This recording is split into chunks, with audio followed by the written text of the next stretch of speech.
Assalamualaikum warahmatullahi wabarakatuh. Selamat pagi. Hari ini kami akan mempresentasikan laporan Business Analysis, Recasting, and Valuation Report Kimia Farma. Pertama, sebelum UTS atau para UTS, yaitu di bagian Strategi and Business Analysis serta Accounting Analysis. Untuk mempersingkat waktu, bagian pertama akan dipresentasikan oleh Paul. Dipersilakan Paul untuk mempresentasikan bagian pertama.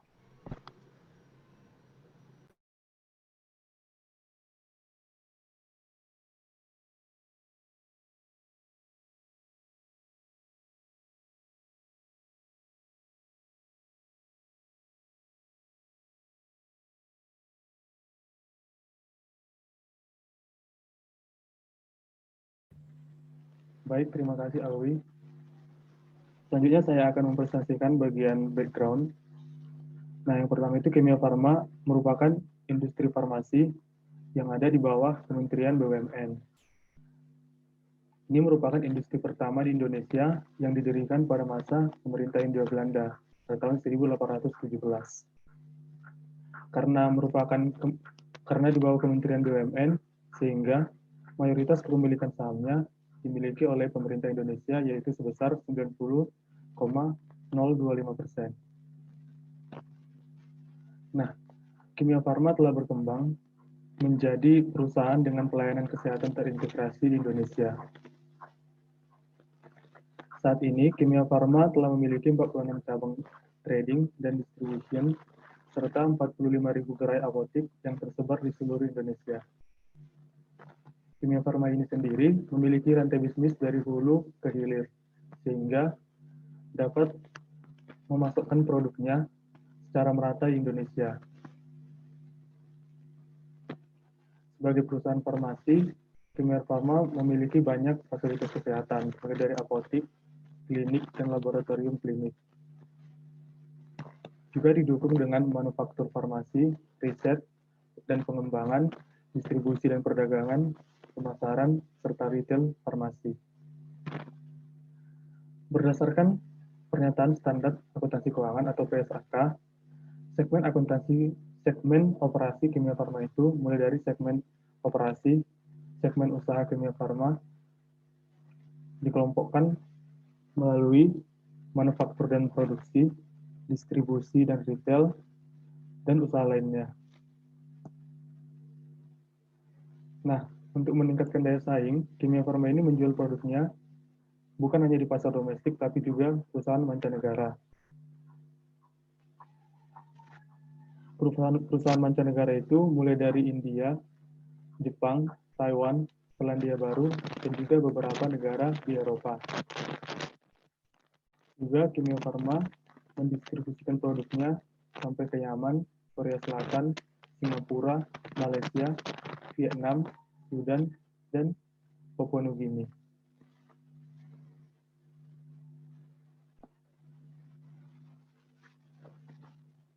Selama 5 tahun terakhir, Kimia Farma telah melakukan reformasi bisnis yang semula sebagai pharmaceutical company menjadi healthcare company. Kesuksesan dalam transformasi bisnis ini telah membuat Kimia Farma mendapat penghargaan HR Asian Best Companies to Work for in Asia. Itu adalah sebuah penghargaan dalam bidang pengolahan sumber daya manusia, SDM. Adapun misi perusahaan Kimia Farma ini sendiri, yaitu satu, melakukan aktivitas usaha di bidang-bidang industri kimia dan farmasi, perdagangan dan jaringan distribusi, retail farmasi, dan layanan kesehatan, serta optimalisasi aset. Yang kedua, mengelola perusahaan secara good corporate governance dan operation excellence didukung oleh sumber daya manusia profesional. Yang ketiga, memberikan nilai tambah dan manfaat bagi seluruh pemangku kepentingan.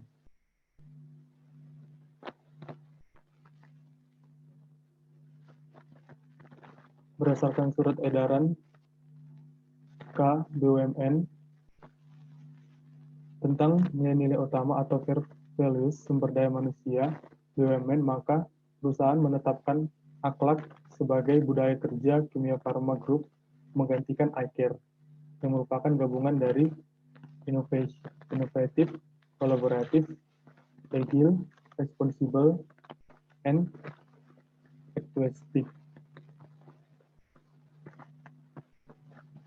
Akronim dari budaya kerja sendiri yaitu amanah, kompeten, harmonis, loyal, adaptif, dan kolaboratif.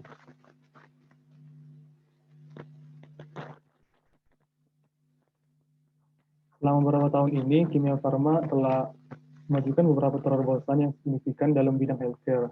Salah satunya yaitu membangun produksi yang bertujuan untuk mengurangi ketergantungan bahan baku impor, sehingga Indonesia menjadi lebih mandiri dalam memproduksi bahan baku sendiri. Nah, terobosan ini sendiri sejalan dengan program kemandirian bahan baku nasional oleh Kementerian Kesehatan.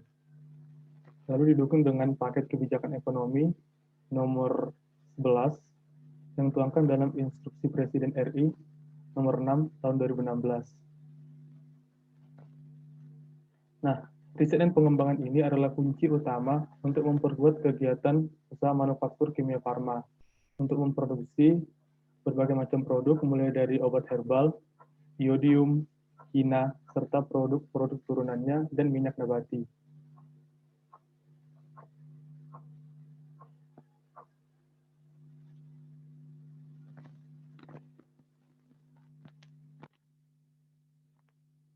Kegiatan manufaktur kimia farma ini diproduksi tersebar di kota-kota besar di Indonesia, yang masing-masing telah mendapat sertifikat cara pembuatan obat yang baik, atau CPOB. Selain mengembangkan fasilitas produksi, Kimia Farma juga meningkatkan kapasitas dan kapabilitasnya di segala bidang. Melalui berbagai perbaikan yang dilakukan, ditunjang dengan proses transformasi yang terus berjalan, Kimia Farma yakin bahwa ke depannya perusahaan akan dapat menghadapi berbagai tantangan usaha dan terus membukukan pertumbuhan usaha yang berkelanjutan. Yang kedua, saya akan menjelaskan tentang objektif. Laporan ini bertujuan untuk menganalisis serta menilai kondisi PT Kimia Farma, khususnya di industri farmasi secara global. Analisis kami ini bertujuan untuk mengetahui apakah laporan keuangan perusahaan telah merefleksikan kondisi bisnis yang sebenarnya, sekaligus mengevaluasi prospek ekonomi dan risiko dari perusahaan, sehingga dapat menambah keyakinan mengenai laporan keuangan atas data atau informasi yang tersedia, dan dapat menjadi acuan dalam banyak pengambilan keputusan bisnis. Harapan kami, semoga analisis ini dapat meminimalisir atau menghilangkan berbagai dugaan dan ketidakpastian yang timbul dari adanya distorsi dalam pelaporan keuangan. Yang ketiga, saya akan menjelaskan tentang overview. Dalam laporan ini, kami sajikan beberapa analisis mengenai PT Kimia Farma, meliputi analisis lingkungan bisnis dan strategi, serta analisis akuntansi. Nah, pada analisis lingkungan bisnis dan strategi, kami akan melakukan identifikasi dan penilaian situasi perekonomian perusahaan beserta industrinya.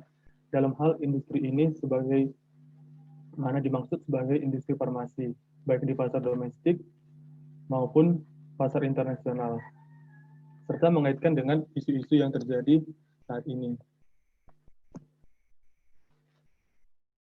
Juga kami akan melakukan identifikasi dan penilaian atas kekuatan dan kelemahan kompetitif perusahaan beserta peluang dan ancamannya.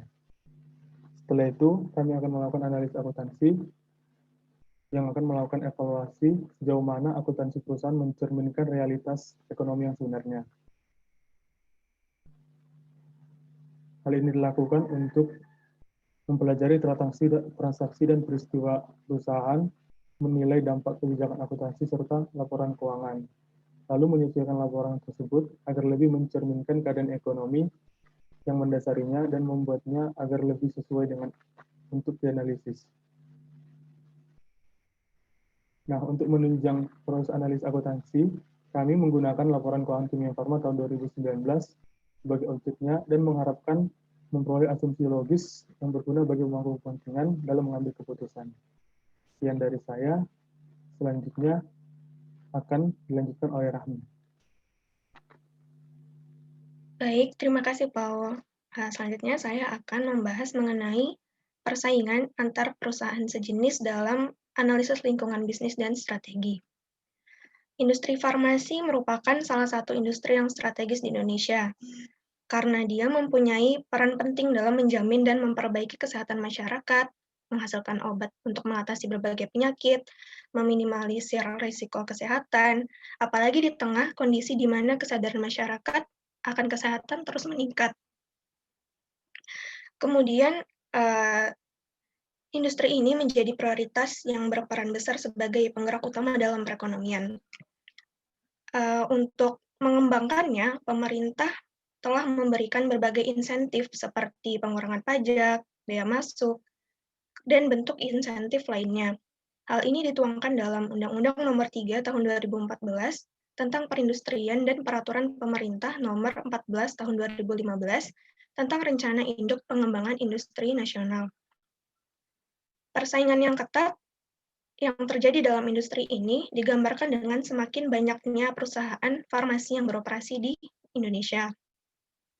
Selain itu, dengan adanya program jaminan sosial kesehatan melalui BPJS juga memicu semakin bertebarannya bisnis apotek dan gerai kesehatan di Indonesia. Ditambah lagi adanya pandemi COVID-19 yang melanda di tahun 2020 ini membuat perusahaan farmasi di Indonesia saling berlomba-lomba untuk memperbaiki dan meningkatkan kinerja keuangannya.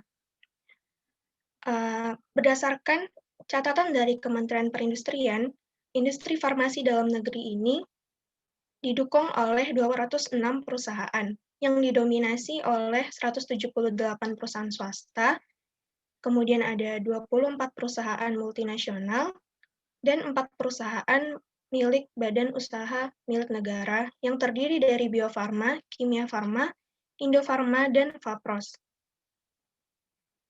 Kemudian dengan jumlah yang tidak sedikit tadi, menjadikan persaingan dalam industri farmasi ini semakin ketat. Nah, hal ini dicontohkan berdasarkan pada data penjualan di tahun 2016, yakni Paul next.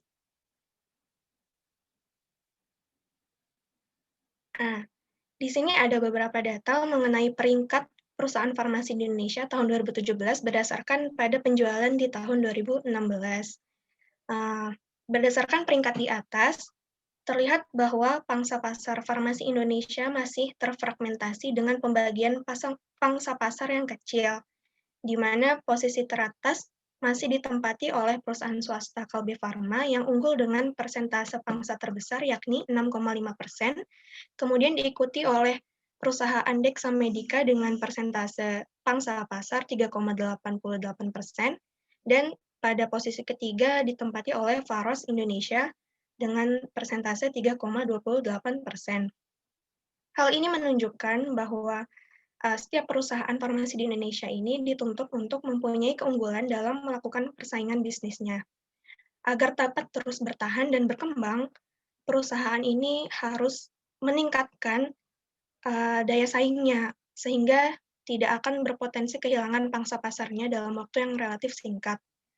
Kemudian dalam 3 tahun berturut-turut, pada 2014 hingga 2016, posisi 4 besar selalu tetap, sedangkan posisi lainnya berubah-ubah. Dan hal ini merupakan suatu peningkatan dari Kimia Farma sendiri karena pada tahun 2014 perusahaan masih menduduki peringkat ke-13, kemudian ada kenaikan di tahun 2015 menjadi peringkat ke-10, dan pada data terakhir di tahun 2016 menduduki posisi ke-6. Data tersebut juga menyiratkan bahwa mayoritas pasar farmasi Indonesia ini masih dikuasai oleh perusahaan swasta baik nasional maupun multinasional. Dan Kimia Farma menjadi satu-satunya perusahaan milik pemerintah yang berhasil menembus peringkat 10 besar di tahun tersebut. Sebagai organisasi yang dinamis, Kimia Farma berupaya untuk beradaptasi dengan segala bentuk perubahan yang terjadi.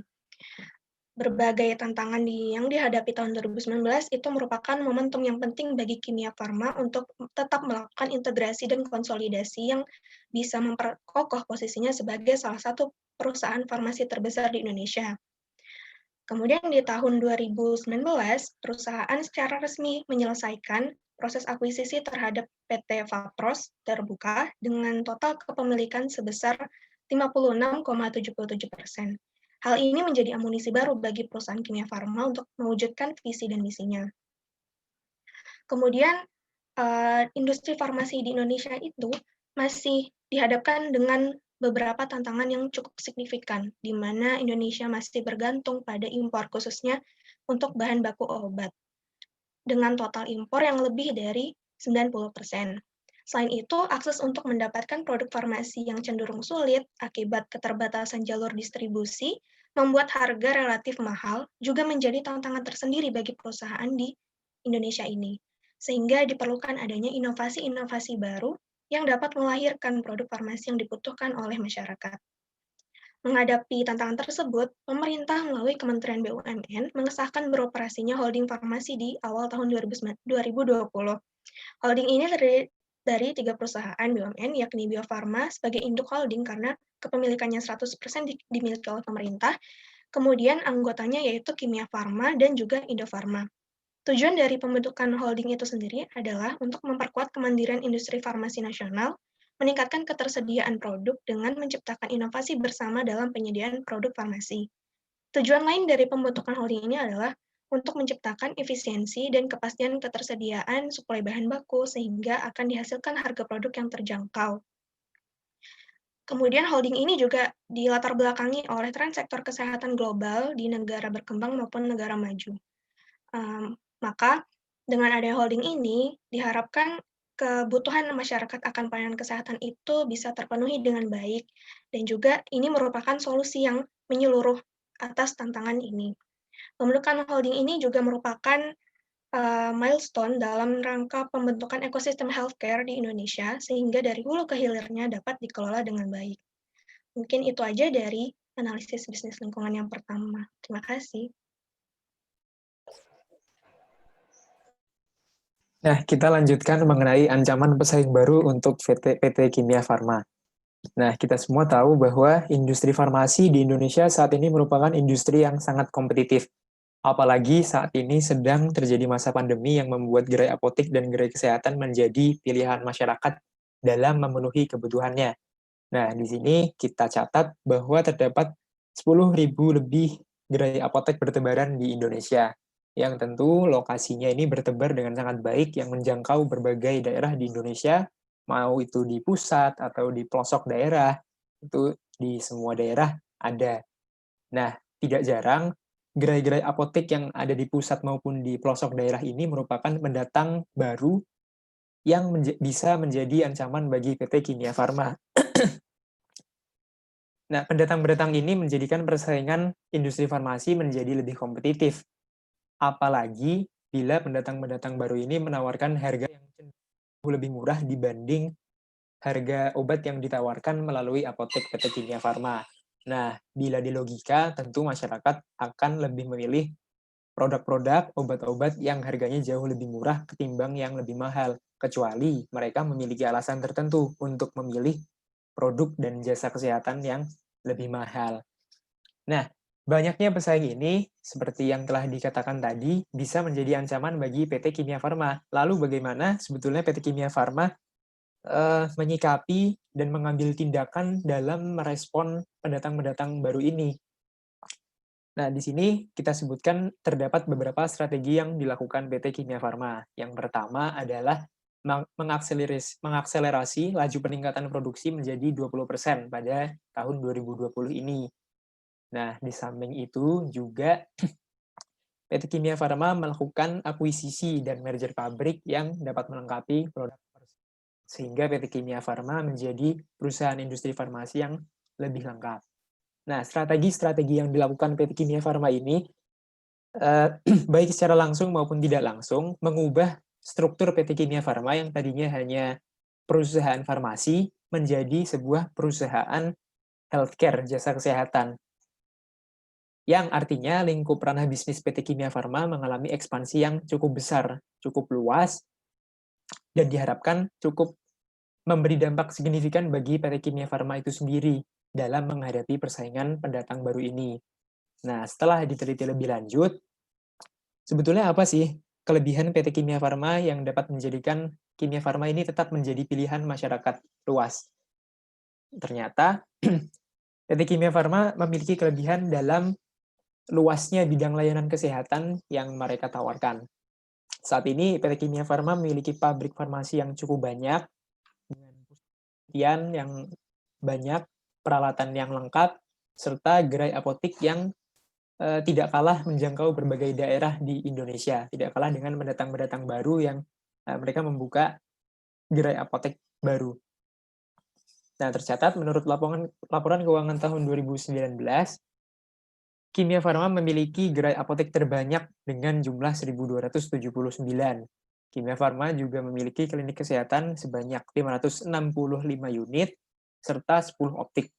Di samping itu, seperti yang sudah dijelaskan sebelumnya mengenai ekspansi perusahaan Kimia Farma juga memiliki Kimia Farma Trading and Distribution, di mana KFTD ini memiliki 48 cabang yang menjalankan perdagangan serta distribusi produk Kimia Farma dan pihak ketiga. Nah, terakhir,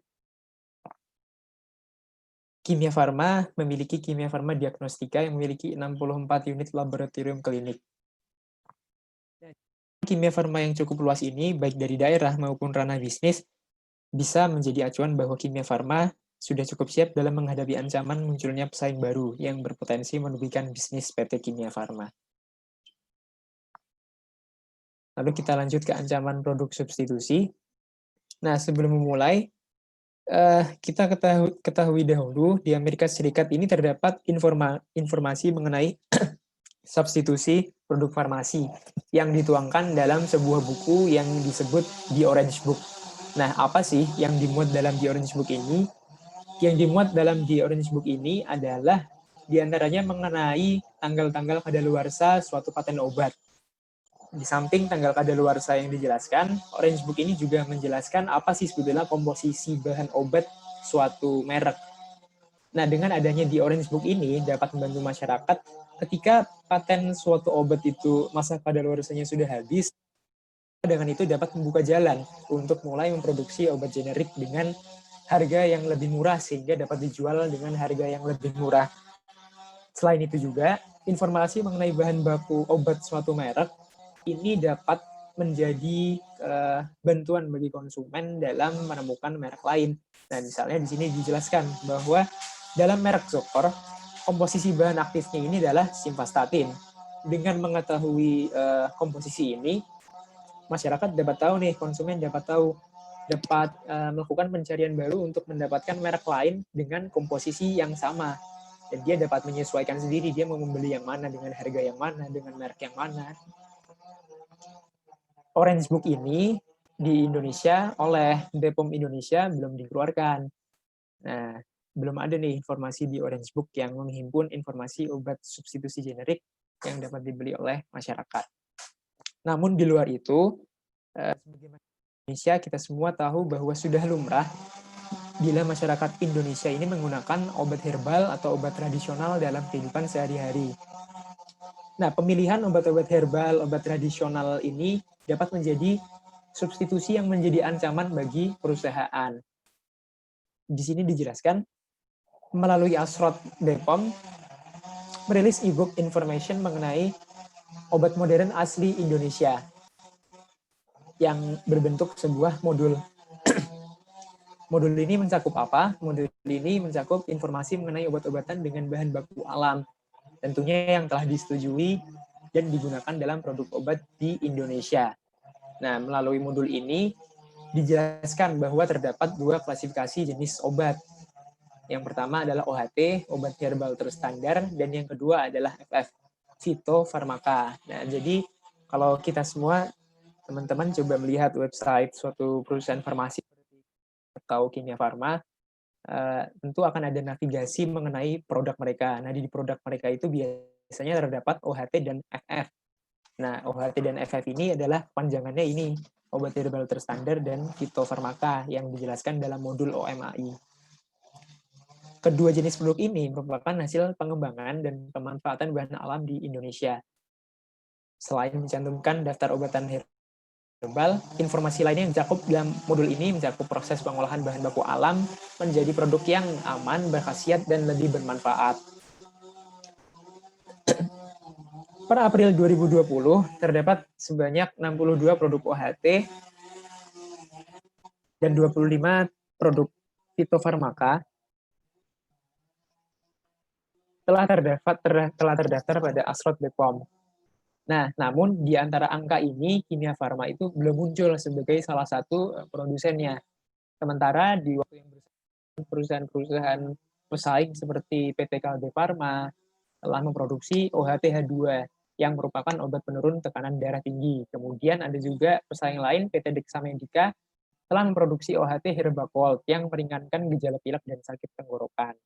Dan juga pada perusahaan Sido muncul, mereka juga memiliki produk tolak angin yang sudah sangat lumrah menjadi pilihan masyarakat kalau sedang tidak enak badan. Ketertinggalan yang dialami Kimia Farma ini dalam memproduksi obat-obatan herbal bisa menjadi suatu ancaman bagi Kimia Farma sendiri. Nah, meningkatnya kesadaran konsumen terhadap peralihan obat dengan bahan baku alam ini dapat menjadi dorongan bagi Kimia Farma untuk melakukan terobosan baru sehingga mereka dapat tetap bersaing dengan gencarnya pilihan masyarakat terhadap obat-obat herbal. Nah, salah satunya adalah dijelaskan pada subbab sebelumnya mengenai akuisisi terhadap PT Fafros yang telah memproduksi OHT yaitu Glucocar yang merupakan obat kencing manis. Nah, hal ini dapat menjadi salah satu upaya perusahaan dalam mengejar ketertinggalan perusahaan. Selanjutnya akan dijelaskan oleh Said. Ya, selanjutnya adalah bargaining power of supplier. Seperti yang kita ketahui, PT Kimia Farma merupakan perusahaan yang bergerak di bidang industri farmasi, di mana produk utamanya adalah obat-obatan. Di industri farmasi sendiri tidak lepas dari kerjasama dengan pihak pemasok atau supplier yang diperlukan perusahaan untuk dapat melaksanakan kegiatan produksinya. Supplier yang biasa diperlukan adalah pemasok mesin, bahan baku obat atau BBO, jasa kontraktor, ataupun jasa pelatihan. Ketersediaan bahan baku obat merupakan hal yang sangat penting dalam industri farmasi ini. PT Kimia Farma memasok bahan baku obat dari pemasok dalam dan luar negeri. Untuk bahan baku dari dalam negeri, PT Kimia Farma memanfaatkan hasil kekayaan alam Indonesia, salah satunya dengan bekerja sama dengan PT Perkebunan Nusantara 8, yang memasok bahan baku minyak sereh wangi. Namun, pasokan bahan baku itu 90%-nya masih diperoleh melalui impor dari Tiongkok dan India. Lebih tepatnya, impor tersebut sebesar 60% berasal dari Tiongkok, 30% dari India, dan sisanya dari negara-negara lain. Pemasok dari luar negeri antara lain adalah KPC Pharmaceutical, Hebei Xinjiang Pharmaceutical, dan teman-teman bisa baca sendiri sisanya. Hal ini menandakan bahwa ketergantungan PT Kimia Farma terhadap impor bahan baku obat sangatlah tinggi. Tingginya ketergantungan impor bahan baku obat ini membuat PT Kimia Farma harus meningkatkan kewaspadaan akan risiko peningkatan harga bahan baku. Selain akibat dari inflasi, risiko kenaikan harga ini juga merupakan imbas dari pelemahan nilai tukar rupiah terhadap dolar Amerika Serikat. Untuk meminimalisir dampak dari kenaikan harga, PT Kimia Farma bekerjasama dengan sejumlah supplier untuk membuat kontrak pembelian bahan baku dalam jangka panjang dan jumlah besar. Risiko lain yang muncul akibat ketergantungan impor bahan baku ini yaitu perebutan pasokan bahan baku dengan perusahaan lain, baik perusahaan dalam negeri ataupun luar negeri. Industri farmasi secara global juga sangat tergantung dengan pasokan bahan baku obat dari Tiongkok dan India. Apalagi di pandemi COVID-19 ini yang menimbulkan masalah terhambatnya alur rantai pasok farmasi. Perusahaan-perusahaan di Tiongkok dan India membuat kebijakan untuk menurunkan kecepatan produksi, sehingga membuat stok persediaan bahan baku obat kian hari makin menipis, dan dalam jangka panjang dapat berpotensi menyebabkan kelangkaan bahan baku obat.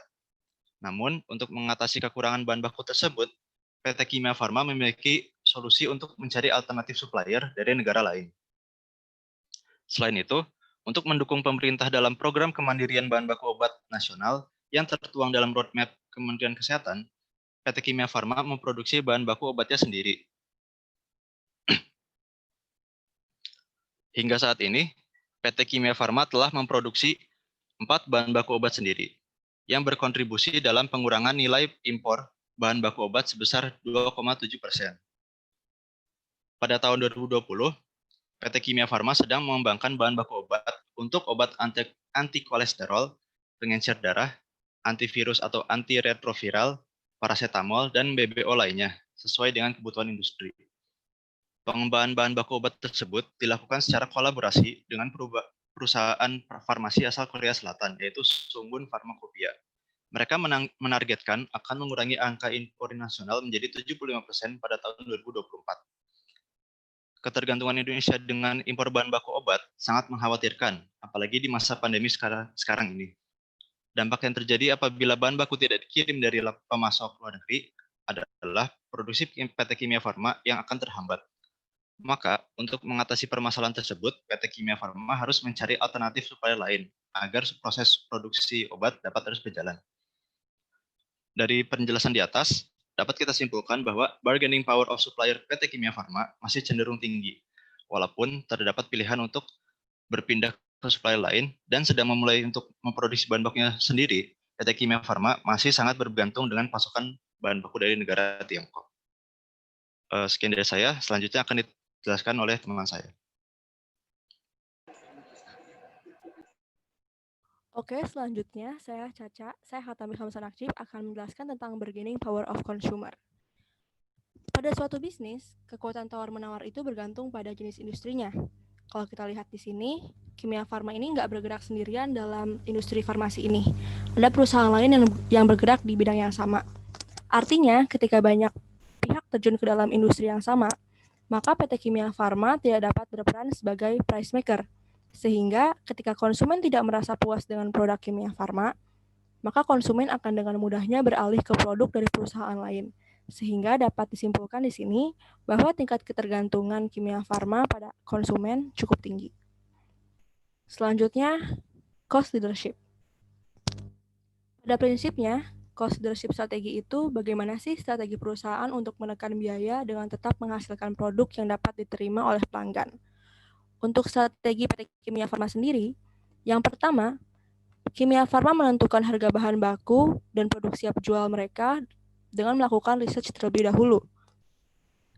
Mungkin nantinya akan dipilih pemasok mana yang kira-kira negotiable dan cocok karakternya untuk diajak bekerja sama. Kemudian mereka juga melakukan kesepakatan untuk mencapai harga terbaik bagi kedua pihak. Yang kedua, selain negosiasi harga, di dalamnya juga Kimia Farma melakukan negosiasi ke pemasok dari negara lain untuk dapat membeli dengan mata uang rupiah. Hal ini bisa menekan biaya impor. Namun, menurut saya tidak semua pemasok mau melakukan kesepakatan ini dengan berbagai pertimbangan resiko. Yang ketiga, Kimia Farma juga sedikit banyak melakukan produksi bahan baku sendiri. Ketika kita memproduksi bahan baku sendiri, artinya akan semakin sedikit biaya yang kita keluarkan, bahkan mungkin ada biaya yang sama sekali tidak perlu kita keluarkan. Namun, karena produksinya masih terbatas, strategi ini hanya menekan sedikit saja biaya. Kemudian yang keempat, PT Kimia Farma juga melakukan strategi dengan mengakuisisi beberapa perusahaan farmasi tentunya, di antaranya PT Faros, sehingga hal ini meningkatkan efisiensi biaya operasional dan distribusi karena jaringan yang dimiliki PT Kimia Farma menjadi semakin lengkap dan luas. Untuk mengurangi penumpukan persediaan bahan baku maupun produk siap jual, PT Kimia Farma berkoordinasi dengan supply chain sehingga dapat mengurangi biaya penyimpanan. Kemudian, untuk menghindari pelonjakan harga bahan baku di kemudian hari, PT Kimia Farma melakukan basis make to stock dalam proses produksinya, sehingga biaya yang dikeluarkan menjadi lebih stabil. Hal ini juga dapat menghindarkan perusahaan dari economic loss ketika terjadi pelonjakan permintaan yang dikhawatirkan tidak dapat dipenuhi oleh perusahaan.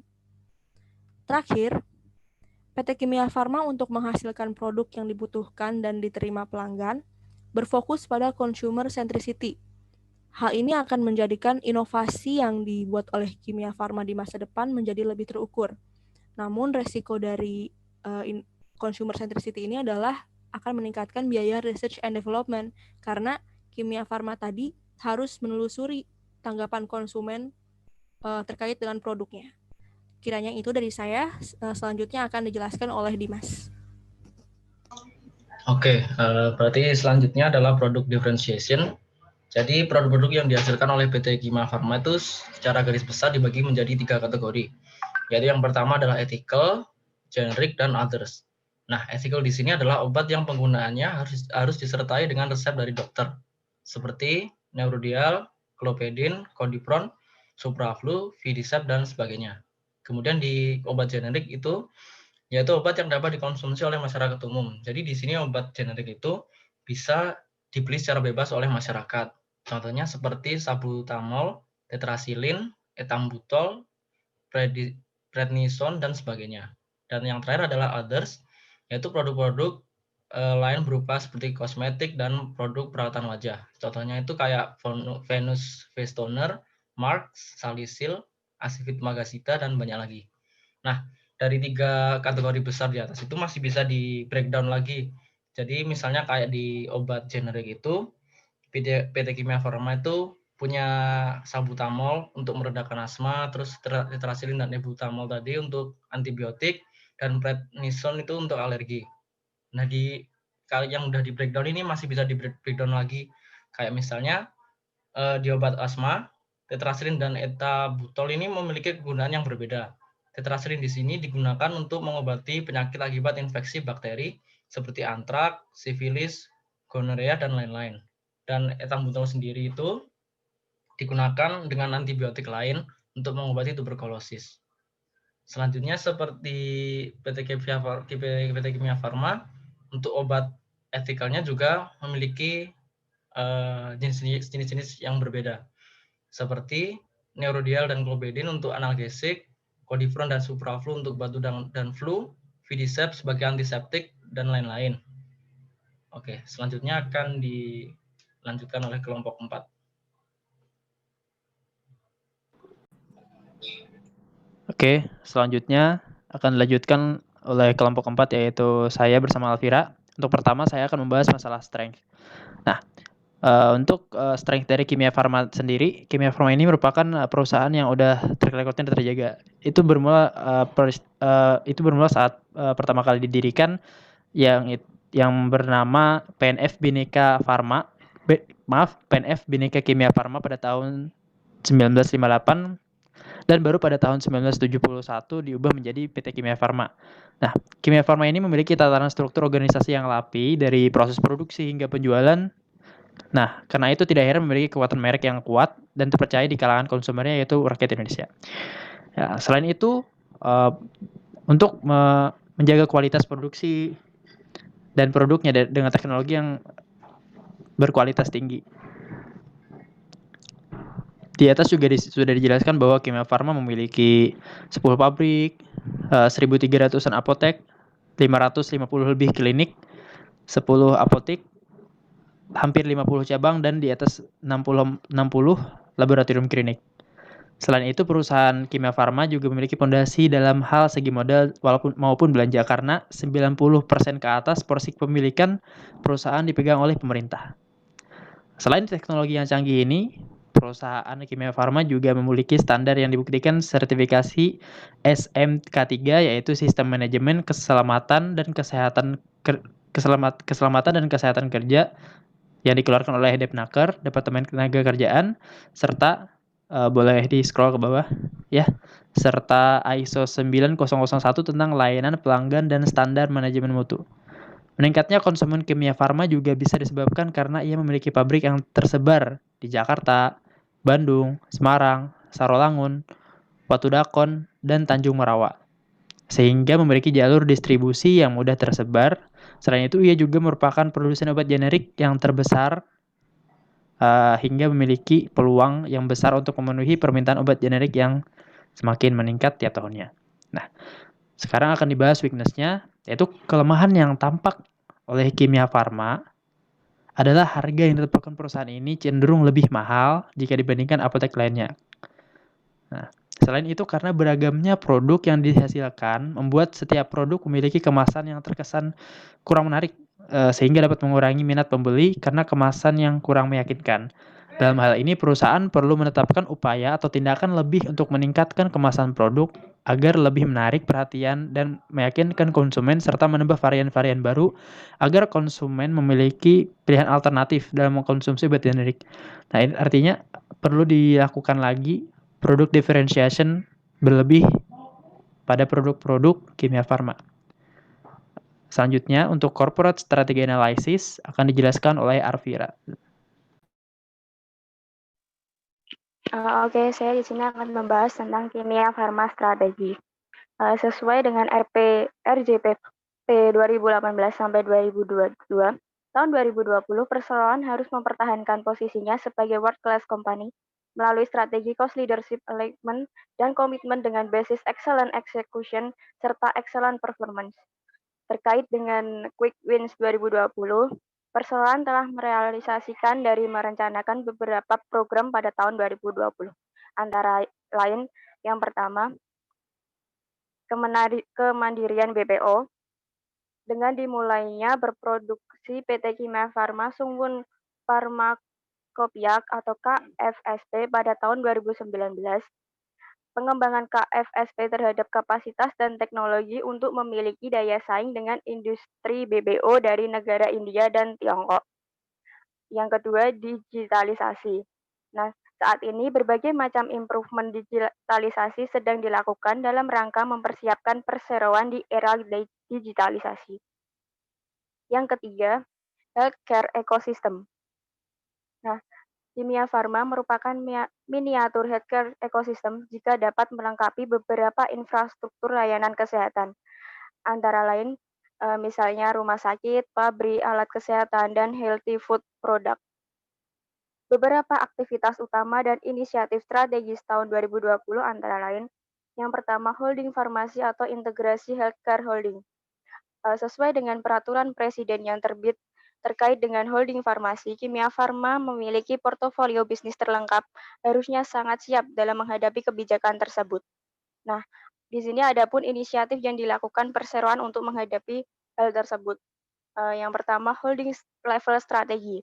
Kimia Farma beradaptasi dengan peraturan pemerintah dengan membuat kebijakan terkait integrasi dan strategi level.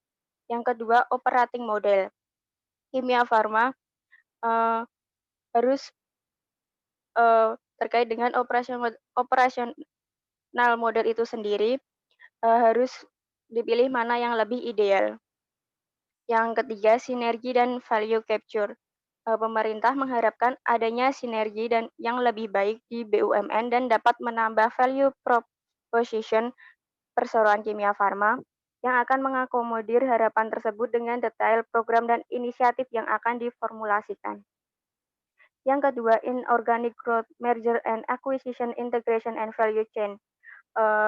Diharapkan dalam program ini dapat menambah value proposition perseroan dan menghadapi portofolio bisnis dalam mencapai healthcare company. Adapun rencana merger dan acquisition adalah rumah sakit, pabrik farmasi, dan pabrik kosmetik. Perusahaan distribusi dalam hal ini Nusindo dan beberapa brand produk import yang dipasarkan di Indonesia. Yang ketiga, portfolio optimization. Nah, di sini adalah mapping dan review sangat dibutuhkan dalam menentukan strategi terkait portfolio optimization. Hal tersebut sangat dibutuhkan dalam rangka menetapkan corporate strategi ke depannya. Yang keempat, commercial excellence. Yang pertama ada transformasi retail yang berfokus kepada konsumen atau consumer centricity melalui peningkatan pengalaman konsumen serta layanan yang berbasis customer driven change. Yang kedua, marketing leadership yang terintegrasi dengan melibatkan seluruh stakeholder terkait yang mencakup kolaborasi dengan dokter, manajemen, brand untuk produk OTC, dan wellness, serta efektivitas marketing melalui pencapaian ROI. Yang ketiga, penetrasi pasar melalui ekspansi coverage atau new market, perluasan channel, GT&MT, strategi pasar BPJS, strategi pemenangan e-katalog, serta efektivitas dan integrasi tenaga penjualan. Yang keempat, strategic relationship management melalui customer account management, strategi kolaborasi dalam manajemen prinsipal, ekspansi atau kolaborasi internasional, serta membangun CMO bisnis yang berbasis excellence. Yang kelima ada operational excellence. Dalam hal ini penguatan terhadap supply chain leadership. Tujuan utamanya adalah proses dapat berjalan efektif dan efisien di semua value chain yang ada di Kimia Farma Group. Nah, hal ini berfokus di yang pertama di manufacturing excellence atau top floor to shop floor. Bagaimana manufacturing atau plant di Kimia Farma bisa lebih efisien, dapat menciptakan way of working-nya seperti halnya Toyota Way yang menerapkan lean manufacturing sehingga dapat bersaing dengan pabrik farmasinya. Yang kedua, Banjaran Plan. Banjaran Plan adalah harapan baru di Kimia Farma untuk manufacturing, di mana Plan Banjaran sudah dilengkapi dengan peralatan modern dan canggih serta menerapkan Internet of Things.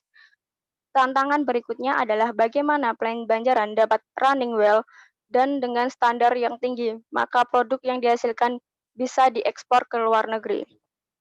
Yang ketiga ada 3PL Operating Model. Tantangan dan kebutuhan dalam menangani logistik dan transportasi menjadi lebih baik dan memiliki standar internasional.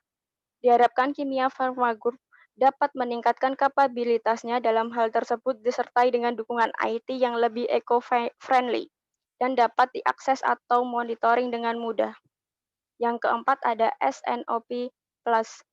Belajar dari tahun sebelumnya, diharapkan program Sales and Operating Planning di tahun berikutnya menjadi lebih komprehensif dan dengan dukungan scientific model.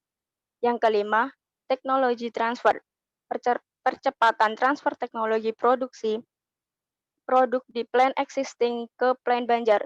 Transfer teknologi untuk produksi development agar bisa cepat dipasarkan. Yang keenam, ada inisiatif compliance and sustenance. Menjaga inisiatif yang sudah dibuat untuk program transformasi di Kimia Farma Group dapat menjadi kebiasaan dan terus diterapkan pada rutinitas sehari-hari, ditingkatkan sesuai dengan kebutuhan. Selanjutnya, new network activation. Aktivasi jaringan baru sangat mempengaruhi performance. Oleh karena itu, perlu adanya inisiatif terkait dengan hal tersebut sehingga bisa lebih optimal dengan konsolidasi dan integrasi serta optimalisasi network. Selanjutnya, procurement sourcing. Divisi strategis yang dapat meningkatkan cost saving sehingga dapat menurunkan harga pokok pembelian dan menaikkan margin bagi perseroan.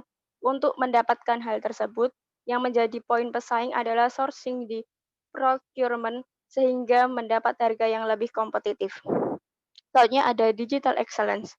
Nah, kebutuhan akan teknologi IT saat ini sudah menjadi kebutuhan yang mendasar, sehingga untuk mendukung operational excellence dibutuhkan dukungan dan support digital atau IT. Yang keenam ada enablers.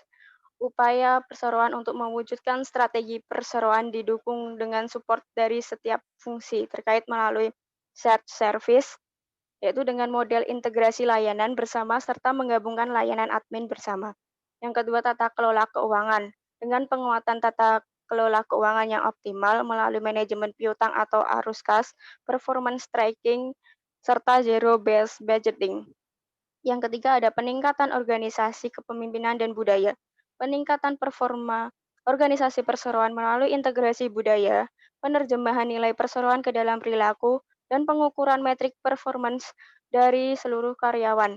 Perseroan juga melakukan penguatan organisasi melalui Kimia Farma University yang akan meningkatkan kemampuan karyawan secara komprehensif, cascading KPI dengan skala yang agile, talent management, serta aktivasi perubahan organisasi sehingga diharapkan dapat menjadi perusahaan pilihan yang disukai karyawan.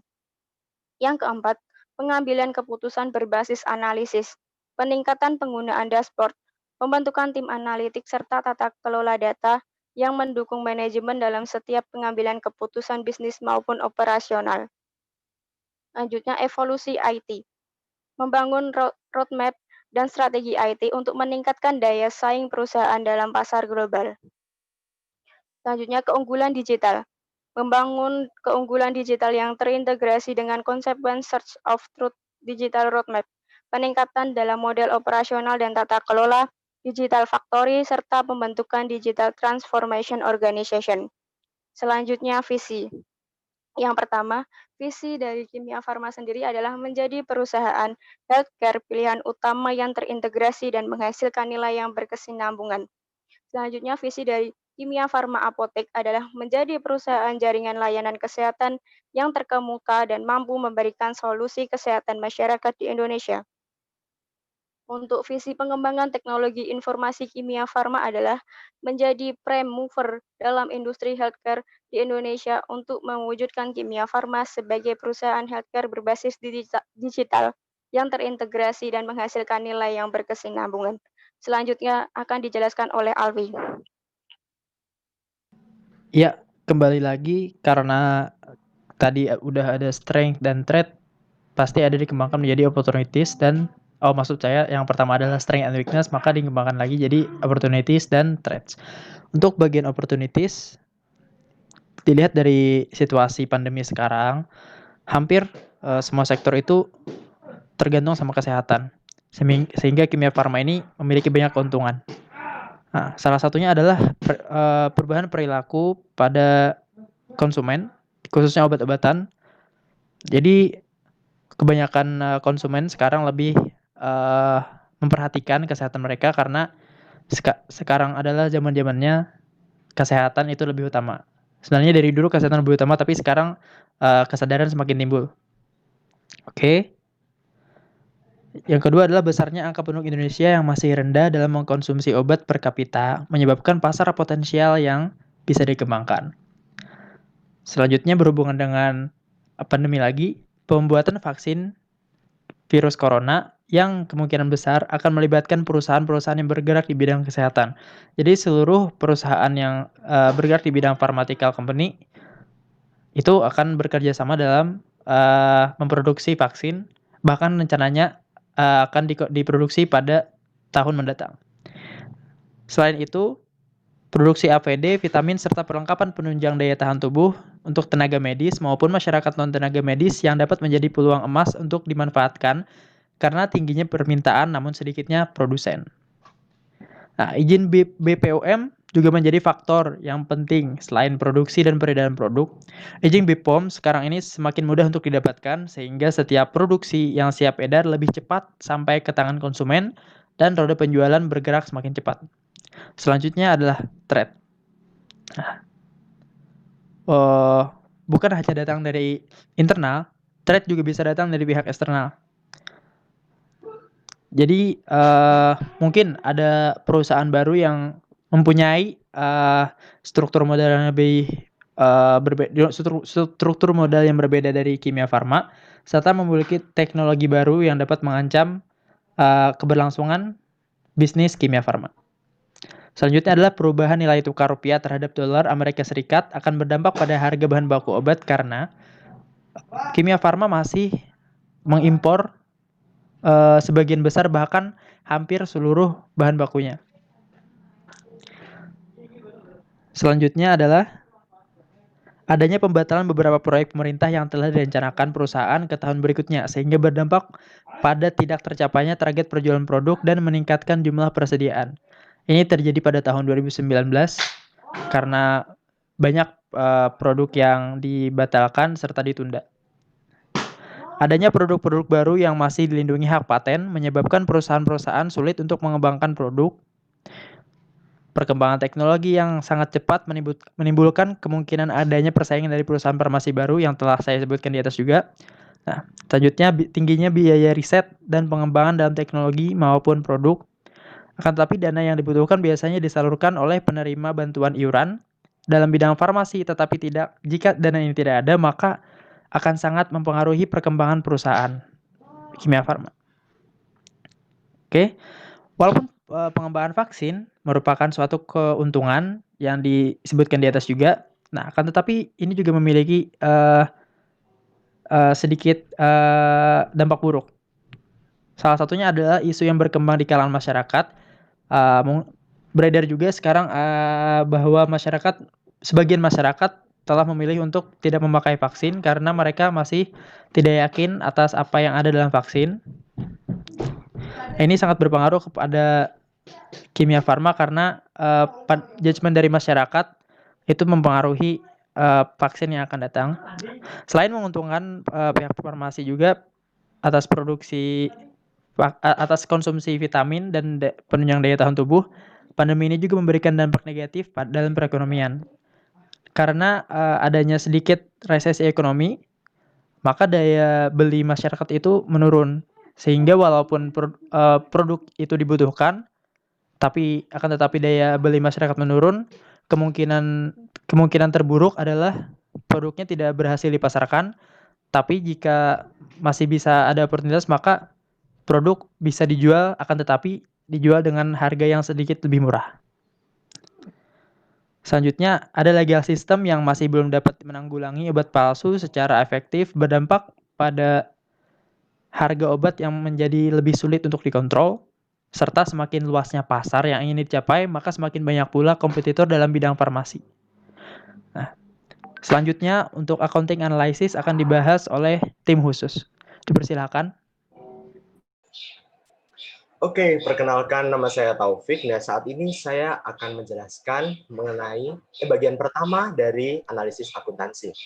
Sekarang kita masuk ke bagian yang pertama dari analisis akuntansi, yaitu faktor-faktor yang mempengaruhi kualitas akuntansi. Faktor yang pertama itu adalah kebijakan akuntansi. Nah, pasti dalam sebuah perusahaan, pasti ada pelaporan keuangan. Dan pelaporan keuangan tersebut pasti didasarkan atas standar akuntansi keuangan.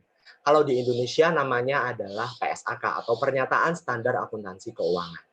Dan ISAK atau Interpretasi Standar Akuntansi Keuangan yang diterbitkan oleh Dewan Standar Akuntansi Keuangan, DSAK-IAI. Perusahaan juga telah menerapkan amandemen atas kebijakan akuntansi yang ada. Apalagi di tahun 2019 ini perusahaan banyak sekali melakukan perubahan kebijakan akuntansi. Nah, tapi perusahaan juga harus memperhatikan faktor internal dari perusahaan dan faktor eksternal lainnya dalam menentukan aspek fleksibilitas dalam penilaian persediaan yang menjadi objek akuntansi utama perusahaan. Nah, sebenarnya nggak cuma persediaan aja. Di sini objek akuntansi utamanya adalah persediaan, aset tetap, dan paten. Nah, itu untuk kebijakan akuntansinya. Sekarang kita masuk ke faktor yang kedua, yaitu kesalahan perakiraan. Tidak dipungkiri bahwasannya suatu perusahaan kadang melakukan sebuah estimasi. Dan sangat dimungkinkan bahwasannya perusahaan itu melakukan sebuah kesalahan dalam memperkirakan estimasi tersebut. Nah, ternyata kesalahan tersebut itu dipengaruhi oleh faktor internal maupun eksternal. Faktor internal ini berupa keterbatasan kemampuan manajer, dan faktor eksternalnya adalah fluktuasi ekonomi maupun kejadian yang dapat bisa saja terjadi. Kalau pada zaman sekarang kejadian faktor eksternal ini adalah adanya perang dingin antara Tiongkok sama Amerika Serikat. Nah, seperti itu. Nah, jadi perang ekonomi si Tiongkok dan Amerika Serikat ini yang tidak ujung selesai, ini menyebabkan ekonomi dunia itu kadang sempat berubah. Kadang ada fluktuasi ekonomi. Nah, itu salah satu faktor eksternalnya. Terus lanjut ke bawah. Nah, pada tahun 2019, PT Kimia Farma menargetkan pendapatan yang cukup tinggi. Dia punya estimasi nih, kalau di tahun 2019, dia pendapatannya bakalan tinggi. Tapi ternyata, secara realnya, pendapatannya turun drastis. Pendapatannya meningkat. Pendapatannya meningkat menjadi 9 triliun atau 9 miliar kalau nggak salah. Tetapi untuk laba bersih perusahaan turun drastis dari tahun sebelumnya, yaitu sebesar 97,03%. Penurunan ini terutama disebabkan oleh tidak tercapainya target penjualan yang memiliki potensi margin kotor yang cukup signifikan. Nah, tapi karena adanya kenaikan beban usaha untuk mencapai target-target penjualan itu, nah, Makanya si laba ini menjadi kecil, labanya sangat turun sangat drastis. Nah, itu merupakan salah satu bentuk estimasi yang error, gitu ya. Jadi terdapat estimasi yang error dalam memperkirakan penjualan. Seperti itu. Nah, kemudian yang kedua ada metode penyusutan. Nah, metode penyusutan ini udah jelas ya, karena perusahaan itu melakukan estimasi, yaitu berupa tarif penyusutan 2% sampai 85% untuk tanaman, mesin instalasi perabot peralatan dari 12,5% hingga 25%, kemudian untuk kendaraan perabot dan peralatan kantor dengan metode penyusutan saldo menurun ganda dengan tarif penyusutan per tahun 25 hingga 50%. Nah, ini menyebabkan kesalahan perkiraan bagi perusahaan. Kesalahannya di mana? Nah, jadi kesalahannya itu bisa saja itu tidak sesuai dengan penggunaan si aset tetap ini. Bisa saja aset tetap ini digunakan lebih besar, tapi depresiasinya itu tetap pada tarif tertentu. Nah, itu memungkinkan sekali adanya distorsi akuntansi, atau dalam hal ini adalah kesalahan perakiraan. Nah, kemudian yang ketiga ada akun estimasi penurunan nilai persediaan dengan berdasarkan estimasi manajemen mengenai persediaan di masa mendatang. Nah, pada tahun 2019, perusahaan sangat yakin dengan nilai yang ditetapkan oleh perusahaan berupa estimasi penurunan nilai persediaan. Akan tetapi, kita telah mengetahui bahwasanya pada tahun 2020 terjadi pandemi COVID-19 yang peran farmasi di Indonesia itu sangat krusial di sini. Nah, oleh karena itu, kebutuhan persediaan perusahaan itu meningkat sangat drastis daripada yang telah direncanakan sebelumnya. Nah, ini menyebabkan adanya kesalahan perakiraan atau kesalahan perkiraan yang dilakukan oleh PT Kimia Farma. Seperti itu. Nah, kemudian kita lanjut ke faktor yang ketiga. Nah, faktor yang ketiga ini adalah insentif yang mempengaruhi pilihan akuntansi perusahaan. Seperti itu. Nah, pada tahun 2019, PT Kimia Farma melanjutkan proses pengembangan yang lebih besar pada bisnisnya. Dalam rencana jangka panjang perusahaan pada tahun 2018 sampai 2022, PT Kimia Farma ini menargetkan bahwa dia ingin menargetkan untuk menjadi world class company dan menjadi leading integrated healthcare provider of choice. Jadi dia ingin meraih sebuah penghargaan dalam tahun 2018 sampai 2022. Dan pada tahun 2019 ini, PT Kimia Farma telah melakukan suatu transaksi bisnis yang sangat besar dan sangat vital, yaitu akuisisi PT Paphos. Nah, dan PT Kimia Farma ini mengakuisisi PT Paphos dengan tujuan untuk mendorong efisiensi biaya dan distribusi barang, meningkatkan diversifikasi portofolio produk, serta memperkuat jaringan produksi.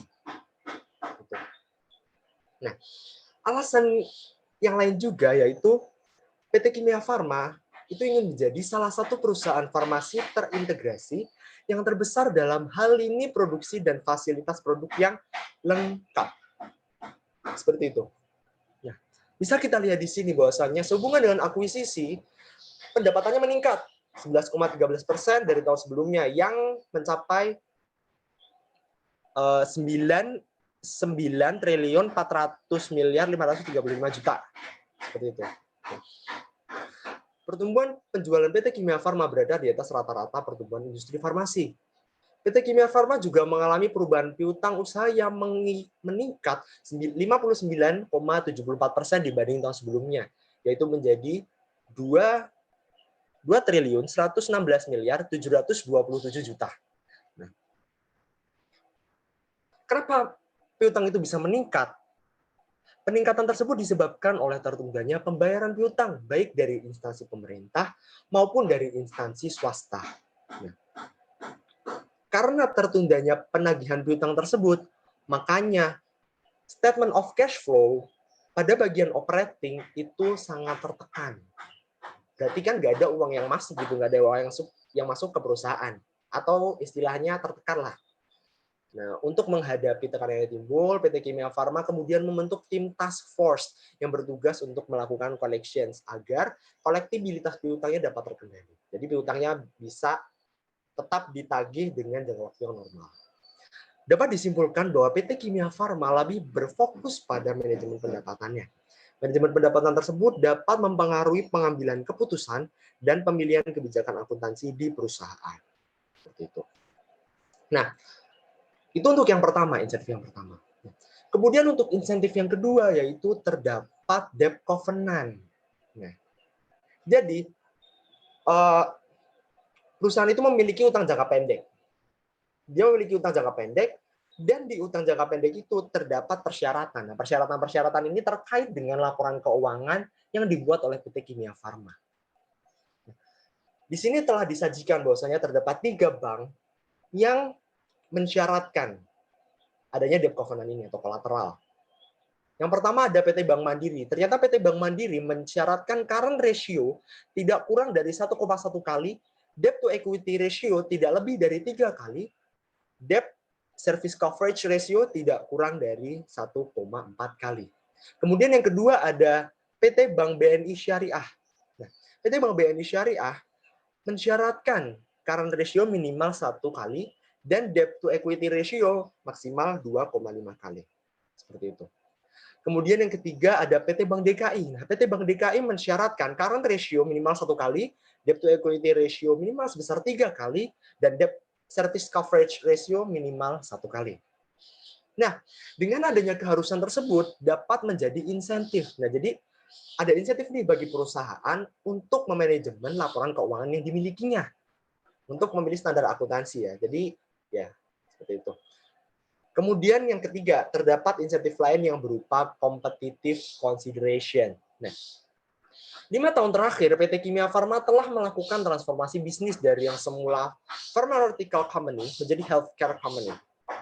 Kimia Farma telah melakukan pengembangan bisnis dengan melakukan transformasi besar-besaran, mulai dari visi, misi, hingga budaya perusahaan. Transformasi ini mungkin tidak lepas dari tujuan perusahaan untuk menjadi market leader. Nah, jadi kata-kata di situ adanya competitive consideration atau adanya persaingan antara bisnis PT Kimia Farma dengan bisnis-bisnis yang lain dalam farmasi ya tentunya ya. Nah, makanya terbaik dari perusahaan. Ditambah lagi pada tahun 2020, menurut laporan tahunan 2019, PT Kimia Farma persaingan distribusi farmasi akan menjadi semakin ketat seiring dengan diterapkannya jaminan kesehatan nasional semesta oleh BPJS Kesehatan bagi seluruh penduduk Indonesia. Nah, ini bisa juga menjadi insentif karena dia ingin membangun performa laporan keuangan perusahaan ini menjadi lebih bagus karena adanya competitive consideration ini. Seperti itu. Nah, ada juga jadi di laporan tahunan 2019 terdapat penundaan penerimaan pendapatan e-katalog. Nah, jadi ini mengakibatkan adanya penurunan yang sangat drastis sebesar 97,03% dari asalnya 535.085.322.000 menjadi 15.890.439.000 untuk labanya.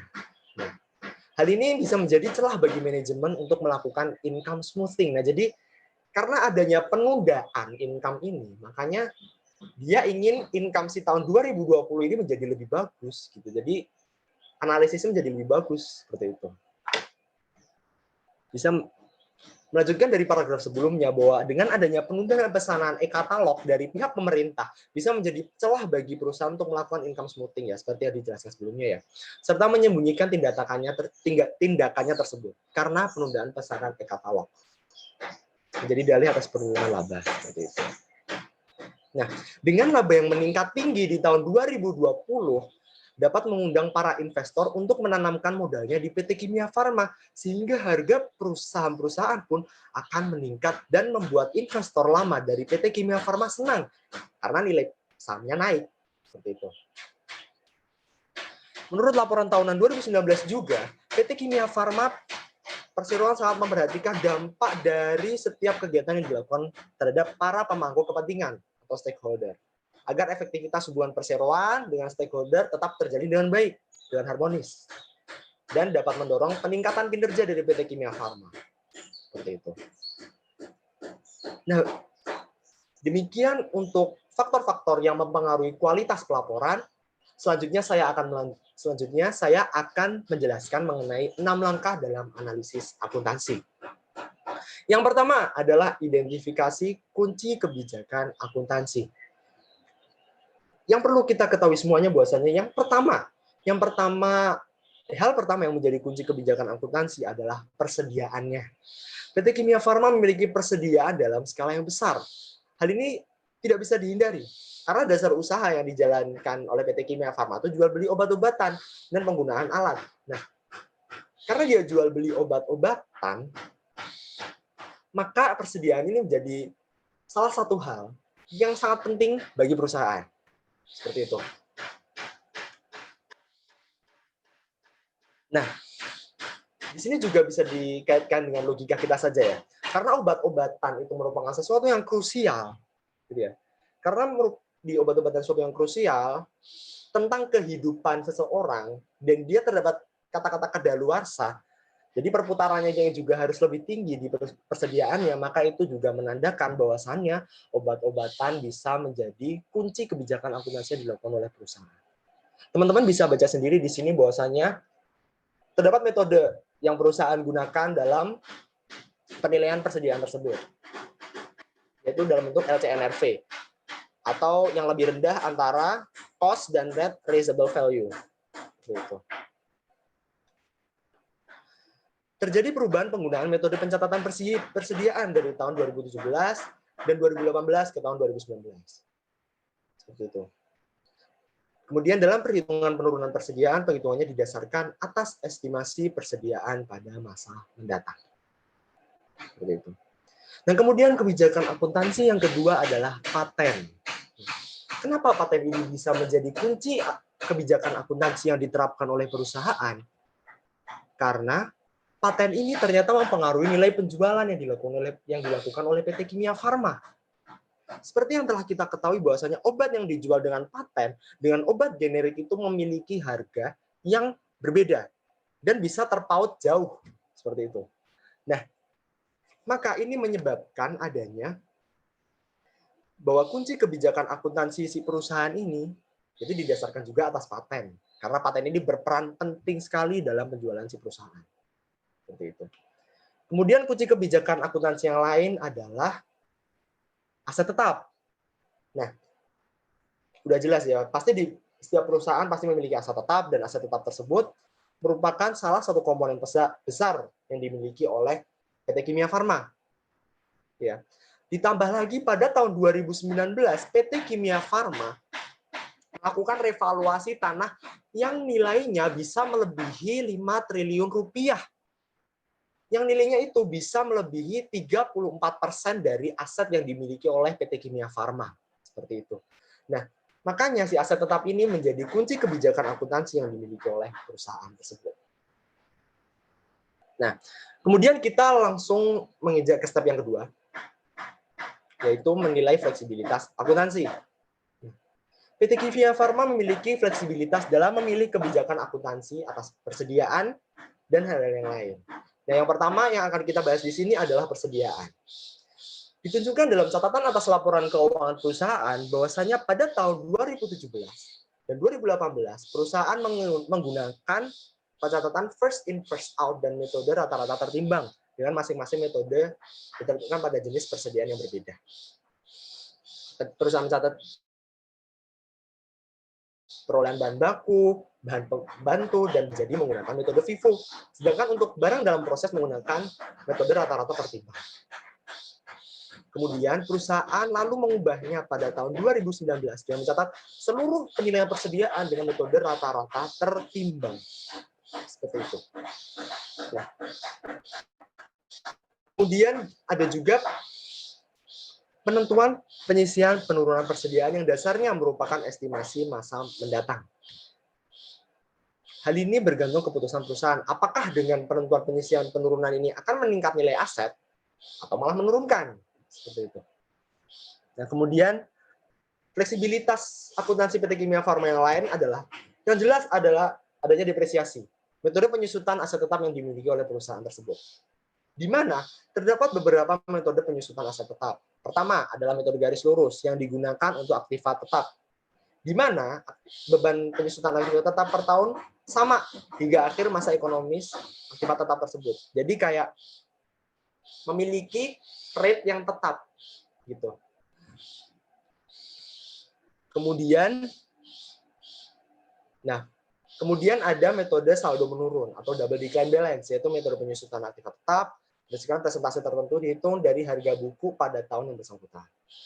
Kemudian ada sum of the year digit, yaitu menggunakan jumlah angka tahun, dan yang terakhir ada berdasarkan aktivitas atau metode satuan jam kerja gitu misalnya.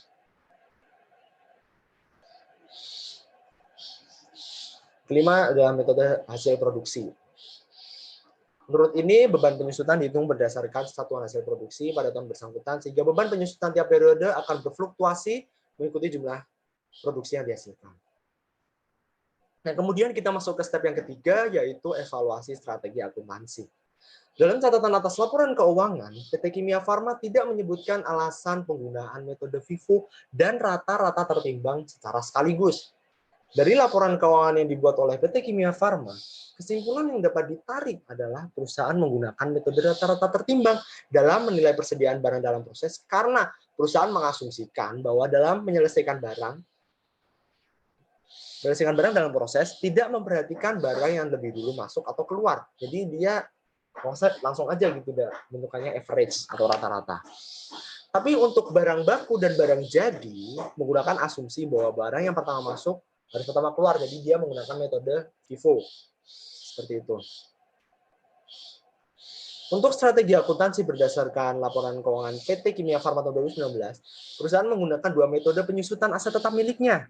Yang pertama adalah metode garis lurus untuk aset tetap bangunan dan prasarana serta tanaman yang menghasilkan. Sedangkan metode saldo menurun atau double decline balance itu untuk aset tetap mesin dan instalasi, perabot, dan peralatan. Instalasi sumur yodium dan instalasi limbah, kendaraan, perabot, dan peralatan kantor. Akan tetapi tidak dijelaskan alasan penggunaan dua metode penyusutan tersebut pada laporan keuangan perusahaan. Seperti itu. Penggunaan metode penyusutan didasarkan pada ekspektasi konsumsi di masa depan dari masing-masing aset yang ada dan berbeda. Nah, sekian presentasi dari saya, Taufik. Selanjutnya mengenai step keempat, step kelima, dan step keenam akan dijelaskan oleh Saudari Devina. Ya, jadi saya Devina sebelumnya mewakili kelas 532 bakal ngelanjutin presentasi mengenai 6 langkah analisis akuntansi yang bagian 4, yaitu evaluasi kualitas dari pengungkapan.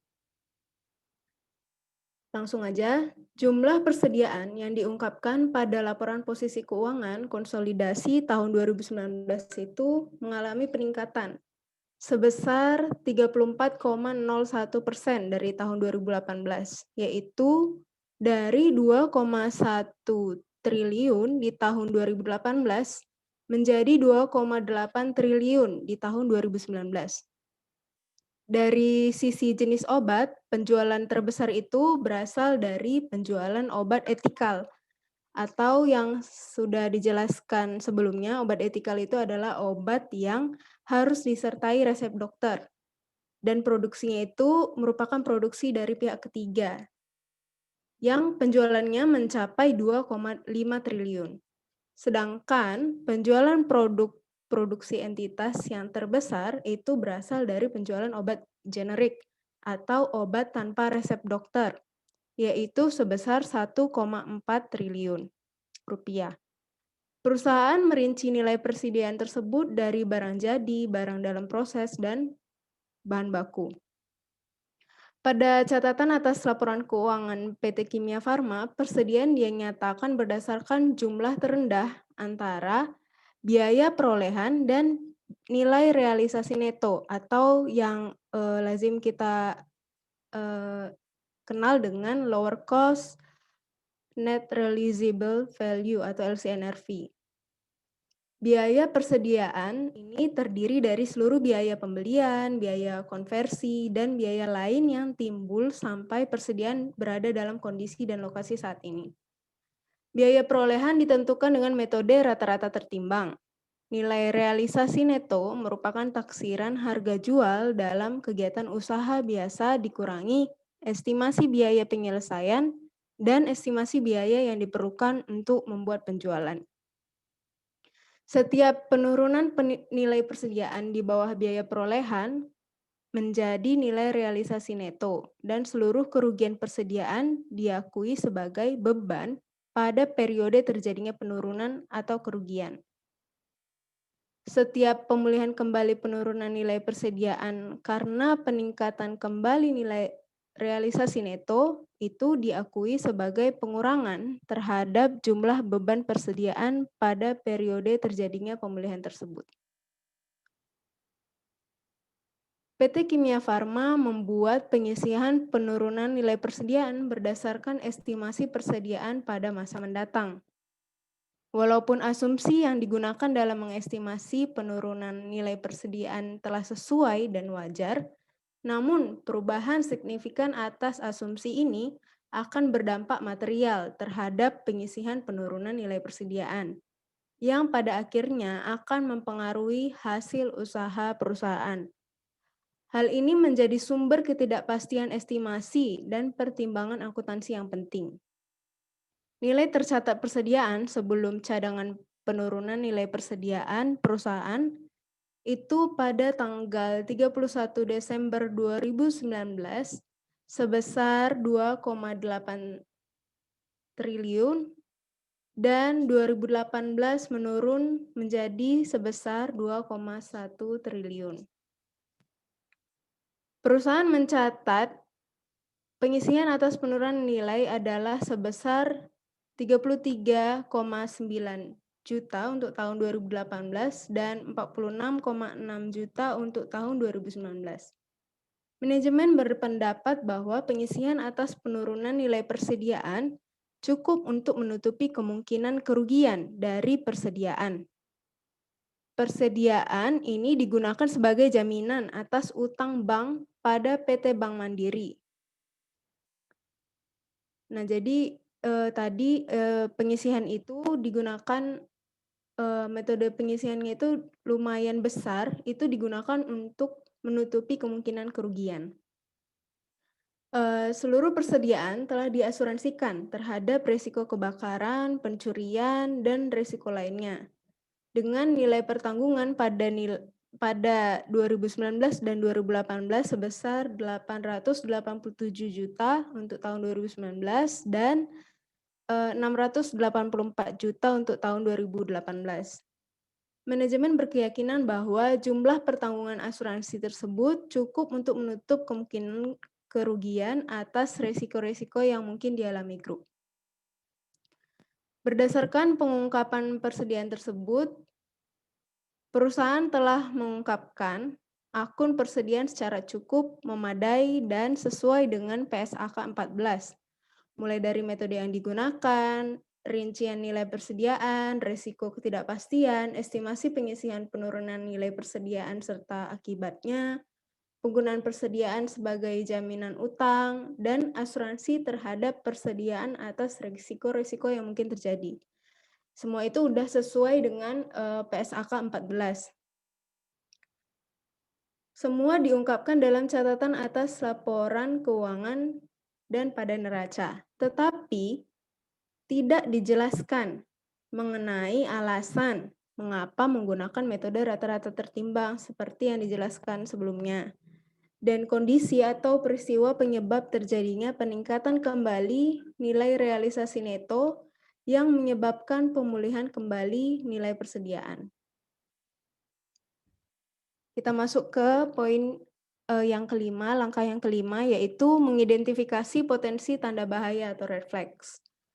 Jadi setelah kami tinjau laporan keuangan PT Kimia Farma dalam 3 tahun terakhir, yaitu 2017, 2018, sampai 2019, itu memperoleh opini wajar tanpa pengecualian atau unqualified. Tetapi dari laporan keuangan kami menemukan adanya beberapa potensi tanda bahaya atau red flags. Di antaranya, yang pertama ada inconsistent inventory valuation and impairment allowance method. Nah, dalam melakukan pengukuran persediaan seperti yang telah dijelaskan sebelumnya, PT Kimia Farma ini menggunakan metode nilai terendah antara biaya perolehan persediaan dan nilai realisasi neto atau LCNRV method. Nah, hal ini bisa mengakibatkan adanya inkonsistensi dalam mengukur besar persediaan yang bisa berubah-ubah nilainya antara harga perolehan dengan net realizable value-nya. Hal ini dapat memicu adanya distorsi akuntansi. Selain itu, dalam CALK PT Kimia Farma terdapat nilai penyisihan inventory itu sebesar 46,6 juta di tahun 2019 atau sekitar 1,61% dari nilai persediaan brutonya. Hal ini jauh berbeda dari peer industrinya, yaitu PT Kalbe Farma sebagai leader factory, leader industri yang besar penyisihan inventory-nya itu adalah sebesar 0,207% dari persediaan brutonya. Terdapat gap atau selisih yang cukup lumayan besar ya. Kemudian yang kedua itu ada red flags yang kedua itu adalah revaluasi aset tetap tanah untuk memenuhi debt covenant.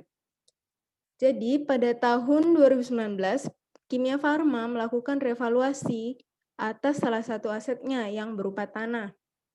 Nah, revaluasi yang dilakukan ini adalah mengubah metode yang dilakukan untuk mencatat aktiva tanah. Yang awalnya itu dulu diukurnya itu berbasis historical cost. Kemudian tiba-tiba di tahun 2019 itu diganti menjadi basis fair value. Revaluasi ini mengakibatkan naiknya aset berupa tanah itu drastis sekali sebesar 5 triliun. Nah, kenaikan ini oleh perusahaan tidak secara jelas diungkapkan sebabnya di catatan atas laporan keuangan perusahaan PT Kimia Farma, dan walaupun hanya diungkapkan dalam laporan laba rugi komprehensif, kenaikan ini membuat ekuitas melambung tinggi pada neraca. Akibat revaluasi atau penggantian metode pengukuran tadi, akibatnya itu mengakibatkan ekuitas melambung tinggi pada neraca. Walaupun revaluasi dilakukan oleh appraiser yang profesional, yang melalui professional judgment, tapi kami berpendapat bahwa revaluasi ini kemungkinan memiliki tujuan lain. Kami menduga kenaikan ini berhubungan erat dengan kenaikan liabilitas perusahaan, terutama pada utang bank jangka pendek. Pada laporan keuangan tahun 2018, utang bank jangka pendek itu bernilai 2,78 triliun, sedangkan pada laporan keuangan 2019 itu mengalami kenaikan lebih dari 50% besarnya, yaitu sebesar 5,22 triliun. Kenaikan utang ini selain untuk membiayai operasional perusahaan juga ditujukan untuk mendanai akuisisi PT Papros, sehingga Kimia Farma memiliki pengaruh 56,77% alias signifikan pada tanggal 27 Maret 2019. Hubungan antara kenaikan utang dengan revaluasi tanah dilihat dari pihak kreditur utang. Nah, kreditur terbesar si PT Kimia Farma ini dalam konteks utang bank jangka pendek adalah PT Bank Mandiri. Bank Mandiri juga bank lainnya seperti Bank DKI dan Bank BNI Syariah itu mensyaratkan kalau financial covenant yang diantaranya adalah mensyaratkan rasio total liabilitas terhadap ekuitas itu tidak boleh lebih dari 3 kali. Nah, sehingga cara untuk mengakalinya itu dengan melakukan revaluasi aset tetap. Nah, revaluasi aset tetap ini merupakan strategi yang jitu untuk menjaga debt to equity ratio agar tetap bagus di mata kreditur dan investor. Kemudian kita masuk ke langkah ke-6, yaitu membatalkan distorsi akuntansi atau undo. Nah, di sini kami mengando bagian akun yang memiliki estimasi, seperti inventory, yaitu di allowance for impairment-nya, di aset tetap, yaitu di beban penyusutan atau depreciation expense-nya, serta di pengisian piutang tak tertagih di bad debt expense. Yang pertama atas persediaan.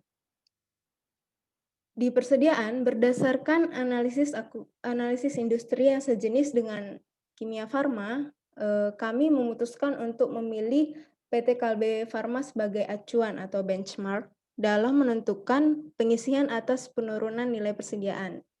Nah, ini kenapa seperti yang telah dijelaskan sebelumnya, PT Kalbe Farma ini merupakan perusahaan farmasi dalam negeri yang terbaik pada tahun 2019 dengan pendapatan dan nilai kapitalisasi terbesar di Indonesia dan kawasan regional. Kita masuk ke perhitungannya. Di Kimia Farma itu persediaan bisa dilihat senilai 2,8 miliar. Sedangkan di Kalbe Farma itu sekitar 3,7 triliun rupiah. Kemudian ada dihitung allowance for impairment-nya sebesar 7,7 miliar untuk Kalbe, sedangkan Kimia Farma 46 juta. Didapatlah setelah dikurangi allowance for impairment, persediaan net persediaan atau net inventory-nya itu sebesar 3,7 triliun untuk Kalbe Farma dan untuk Kimia Farma sebesar 2,8 miliar. Nah, dari sini kita bisa lihat bahwa besarnya persentase allowance terhadap nilai persediaan bruto untuk Kalbe Farma itu hanya sebesar 0,207%. Sedangkan untuk Kimia Farma itu lumayan besar, sebesar 1,610%. Nah, dari sini untuk itulah perlu dilakukan ando ke PT Kalbe Farma. Jadi kita apply Pearce rate si Kalbe ke Kimia Farma, yaitu sebesar 0,207%.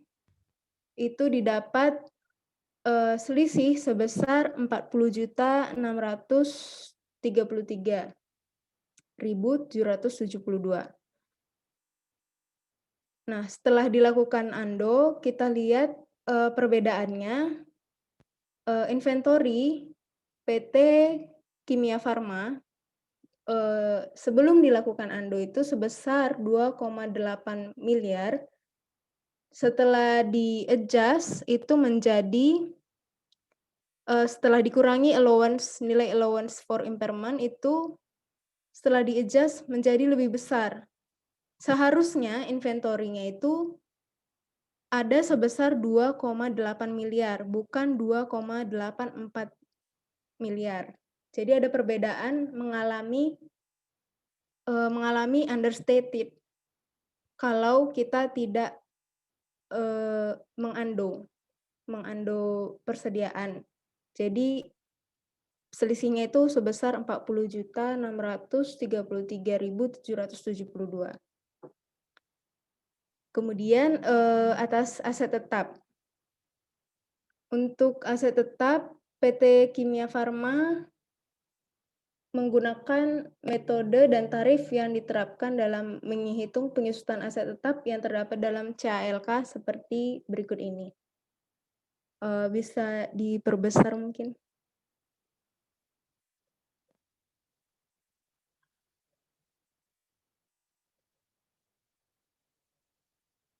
Nah, jadi di situ ada bangunan dan prasarana. Itu Kimia Farma menggunakan metode garis lurus atau straight line method sebesar 5%. Kemudian ada mesin dan instalasi, juga perabotan dan peralatan, mereka menggunakan metode saldo menurun ganda atau double declining method. Itu tarifnya sebesar 12,5 sampai 25%. Kemudian ada aset instalasi sumur yodium dan instalasi limbah, itu menggunakan metode saldo menurun berganda juga, tarifnya sebesar 25%. Kemudian ada kendaraan, perabot, dan peralatan kantor, itu saldo menurun berganda juga metodenya, tarifnya sebesar 25-50%. Kemudian aset tanaman menghasilkan itu menggunakan metode garis lurus, yang tarifnya 2-85%.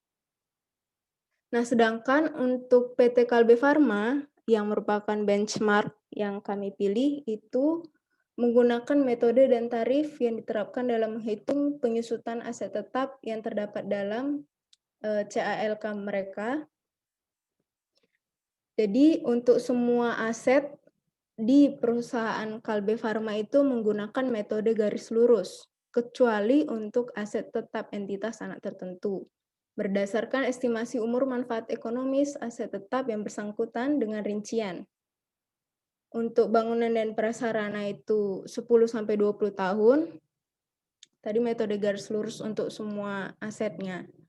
Terus ada perbaikan kantor disewa 3-8 tahun, mesin dan peralatan 2-20 tahun, perlengkapan kantor 2-8 tahun, kendaraan dan alat transportasi 2-8 tahun, dan peralatan kesehatan 5 tahun.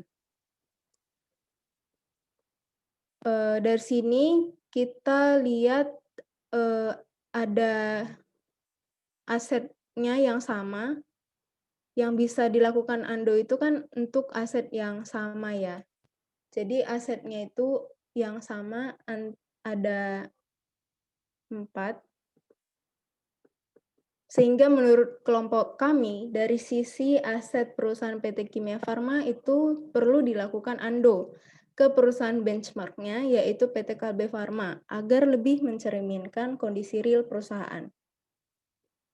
Nah, berikut data yang kami peroleh dari CALK atas beberapa aset. Kami mengambil ada 4 itu ya, bangunan dan prasarana, mesin dan instalasi, perabotan dan peralatan, serta kendaraan. Itu karena keempat aset ini sama-sama dimiliki oleh kedua perusahaan. Nah, jadi kita bisa lihat harga perolehan bangunan dan prasarana Kimia Farma dan Kalbe Farma seperti yang tertera pada layar. Kemudian ada akumulasi penyusutannya seperti yang tertera pada layar juga. Nah, dari keterangan di atas dapat dihitung berapa besarnya beban penyusutan antara masing-masing perusahaan. Antara lain sebagai berikut. Nah, setelah dihitung, besarnya beban depresiasi itu untuk Kalbe Farma itu totalnya sebesar 272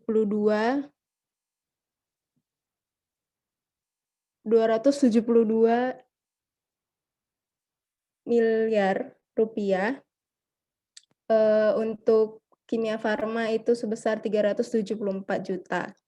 Nah, dari total yang sudah didapat tadi,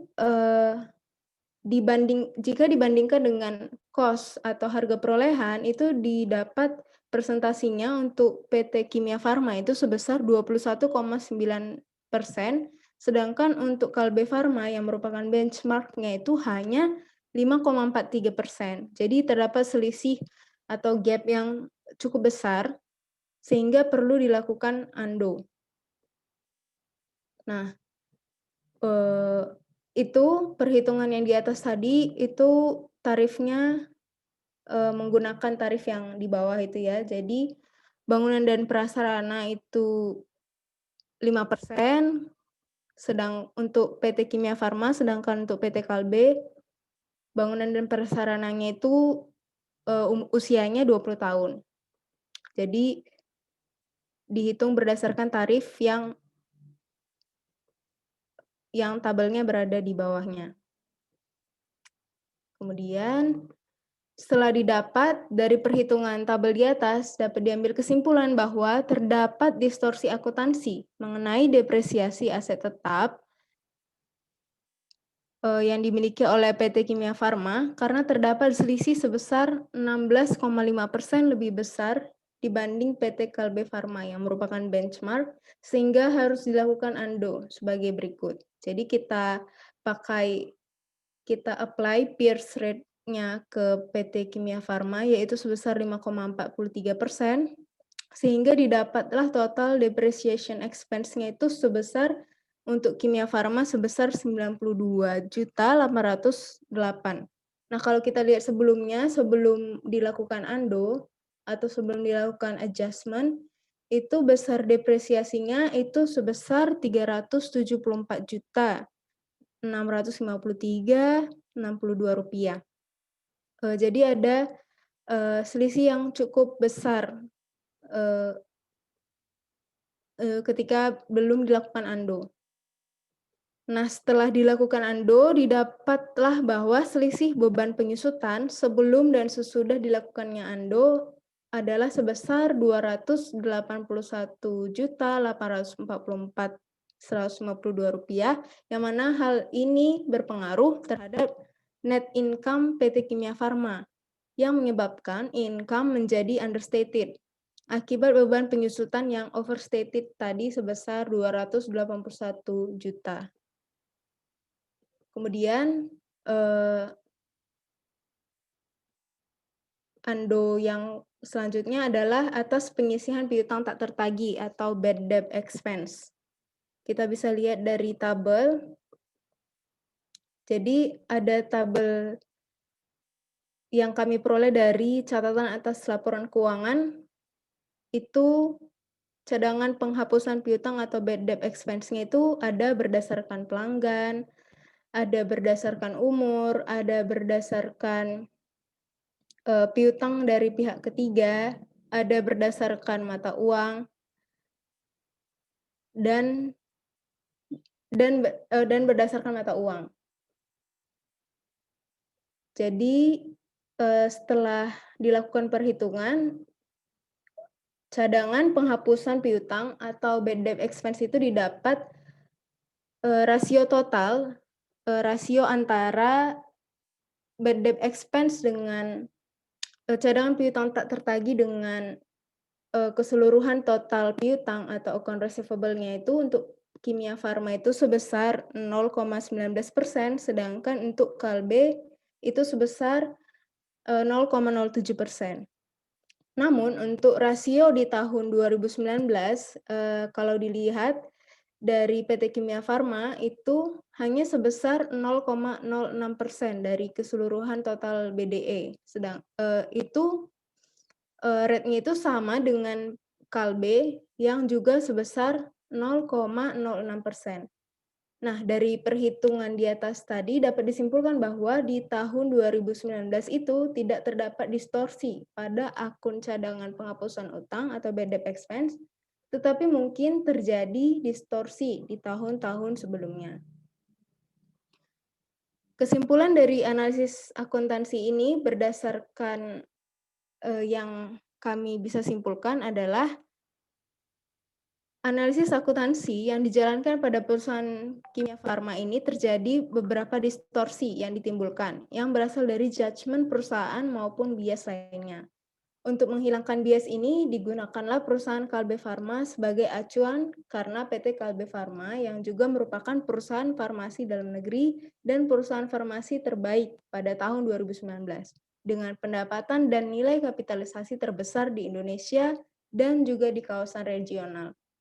Akan tetapi, setelah dilakukannya recasting atau ANDO tadi, tidak banyak yang berubah dari laporan keuangan Kimia Farma. Ini menunjukkan bahwa perusahaan Kimia Farma memang memiliki distorsi, akan tetapi masih dalam kadar yang normal dan tidak terlalu berbeda dengan keadaan yang di lapangan. Sekian dari yang analisis akuntansi, saya kembalikan ke moderator. Terima kasih. Ya, demikian presentasi dari kelas 532. kami menyadari bahwa beberapa kalimat atau kata yang mungkin masih ada kesalahan dan juga mungkin ada beberapa opini atau pendapat dari kelas kami yang belum sesuai dan kami berharap untuk bisa memperbaikinya sepanjang waktu serta analisis dari diskusi kami yang kami presentasikan kali ini merupakan diskusi dari kelas 532 yaitu diskusi antar kelompok yang sumbernya kami dapatkan dari sumber-sumber relevan seperti laporan keuangan, laporan tahunan dari Kimia Farma serta website berita-berita yang relevan. Selain itu juga bisnis environment and strategy analysis serta accounting analysis ini akan menjadi dasar kami untuk melanjutkan ke analisis berikutnya yang ada di paruh UAS, yaitu financial analysis dan prospective analysis. Demikian presentasi kami hari ini. Terima kasih kepada teman-teman yang sudah berpartisipasi. Kami harap presentasi kami hari ini dapat bermanfaat. Sekian, wassalamualaikum warahmatullahi wabarakatuh.